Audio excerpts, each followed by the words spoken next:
N'oubliez pas de vous abonner et d'activer la cloche pour recevoir toutes nos dernières actualités exclusives.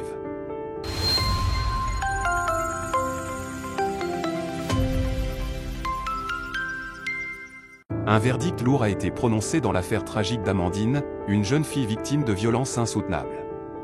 Sandrine Pissarra, la mère âgée de 54 ans, a été condamnée à la réclusion criminelle à perpétuité, tandis que son compagnon a écopé de 20 ans de prison. Le procès, qui s'est déroulé sur plusieurs jours, a mis en lumière des actes de torture et de barbarie commis sur Amandine par sa propre mère et son beau-père. Après 2 jours d'audience, Sandrine Pissarra a reconnu les faits, avouant avoir exercé des violences sur sa fille. Cette affaire a profondément bouleversé l'opinion publique. Les détails horribles de la maltraitance subie par Amandine ont suscité une vague d'indignation et de tristesse à travers le pays. Des voix s'élèvent pour demander des mesures plus strictes pour protéger les enfants victimes de violences familiales.